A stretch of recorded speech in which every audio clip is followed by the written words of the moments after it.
Hello there. Good evening. Oh, I can't hear you, I'm afraid, Eva.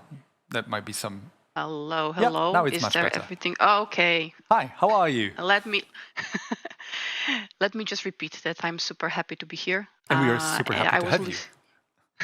I was listening to all the previous presentations and so many new topics that I would like to implement in my team. So Oh, that's such a a lot of compliment. Thank you. That in itself, that you spend the time to listen to the sessions and be in the context of the conversation. Thank you for that.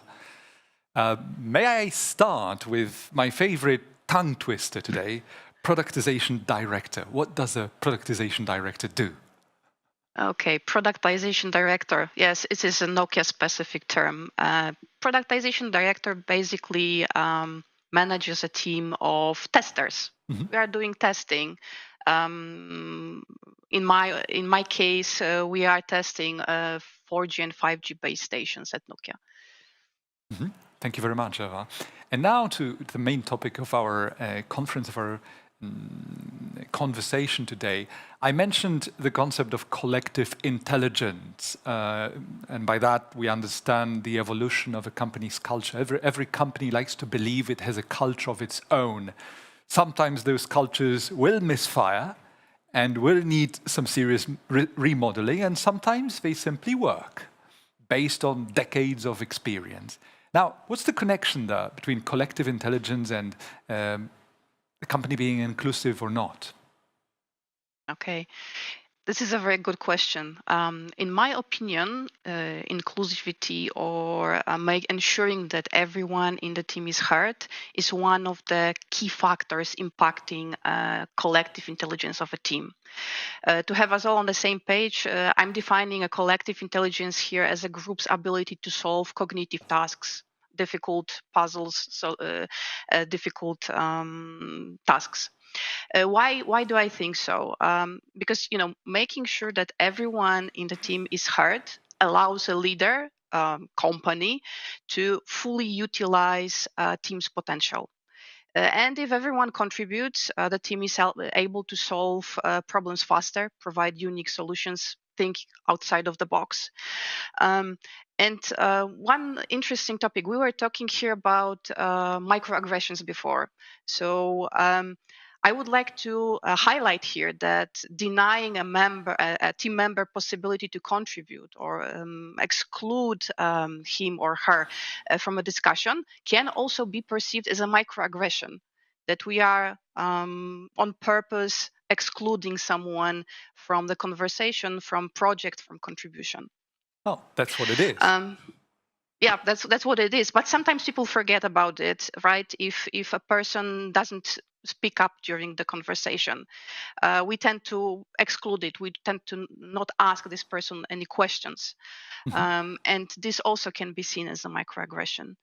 I'm So, of course here speaking. Oh, okay. Sorry. Go yeah, ahead. yeah, just a quick one to supplement you. So what you're saying is that within any group, there will be different levels of energy. There will be some, call it domineering types in any conversation. So what you're advising here is that we should be aware of that. In any given context, there will be people who will find it difficult to elbow through, so to say, because it's not in their nature.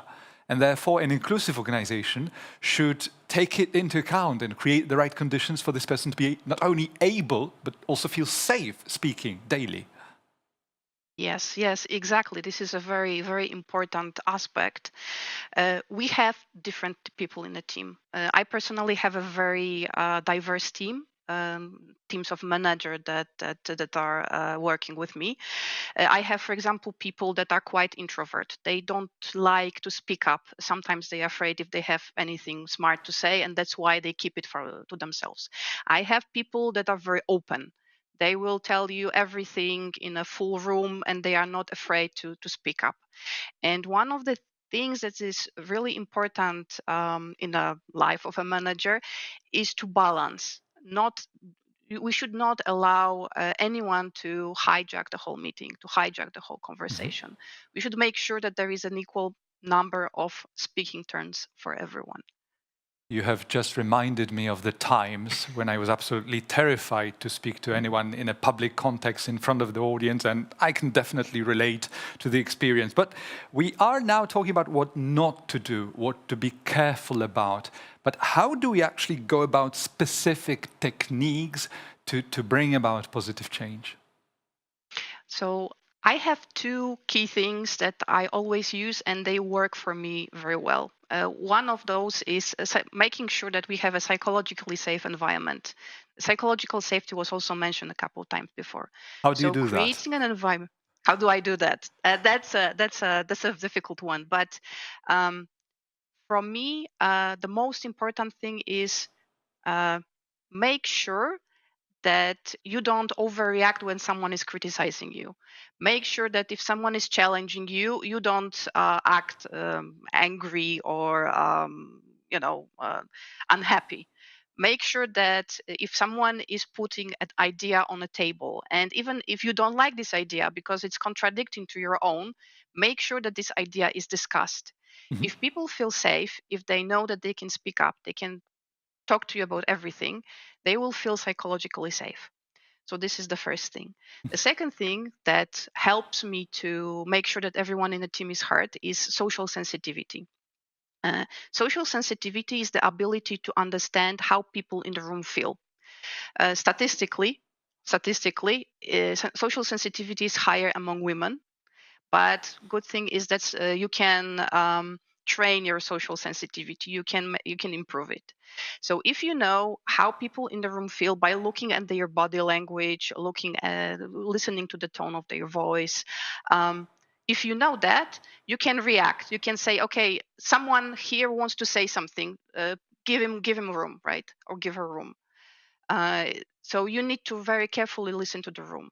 So psychological safety and social sensitivity. You did mention that you cannot train social sensitivity, you can only You improve can, it. you can Oh, you can. improve it. You Okay. can improve. Okay. You can, you can, You you can. can, Okay. you can. Fair enough.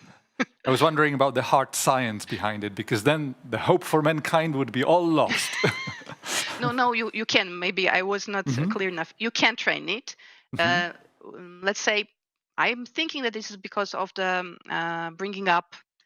Women tend to have higher level of social sensitivity because usually Eva, you girls don't from a have to very early repeat it. age. I fully agree with Okay. you. I fully agree with Okay. you on that one. I've always agreed with you on that one. But I would imagine those techniques you mentioned, have they always worked from day one, or is it an outcome of some kind of methodology evolution on your part? Okay. Yeah. So that's also a good question. Uh, those techniques, one, they don't always work. And two, they usually take some time. For example, I need to admit that my tactics were not 100% effective. I had an employee that was working with me for quite a while, and I tried to use all my techniques on him to make him a part of a team. Unfortunately, his attitude was he didn't want to take any feedback towards himself. When we were talking about improving working together, he perceived it as me being unpleasant to him, or criticizing him in a bad way. It ended up that he decided to leave the team and then to leave the company. But on the other hand, I have also a very good success story. So I had a team member that was really, really introvert. He didn't want to talk. I could only gather feedback from him one on one. Only in the situations when we were alone in a room and no one else was listening.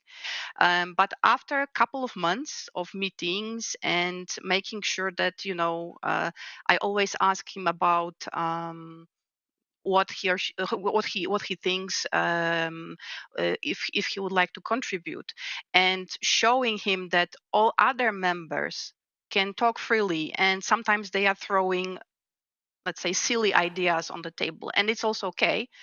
This person started contributing openly on the group forum, and I think this was one of my successes as a team leader. Congratulations. We've just run out of time, but since this conference is becoming increasingly notorious for throwing missions impossible on its speakers, 15 seconds for my last questions. My last question would be, how do you make sure it's working? How do you test, check it's working? Leaders cause their teams to be heard. Okay, so if you want to make sure that your team is a team in which everyone is heard, make sure that you don't have an employee that is hijacking the meeting, that you don't have an employee that is never contributing, always sitting quiet in the corner. Make sure that your direct reports or people you are working with are comfortable, are feeling safe enough to tell you that you are wrong. If they never tell you that, it's a red flag. And last but not least, find out and reflect on yourself. How do you behave when an employee voices an opinion that you disagree with? If your reaction is strong, that's also a red flag. So those 4 things, and you should be good. Again, I'm sure our guests will be keen to replay again and again what you've just said. Thank you for that, Eva. And I suppose it's only fair that we should say that even those who hijack meetings may sometimes do so unintentionally. And then again, be careful not to fall victim to microaggressions, even in the best of causes. Again, Eva Marchewka, thank you very much. It's been a pleasure. Nokia Productization Director. Have a lovely evening. Thank you so much. Thank you.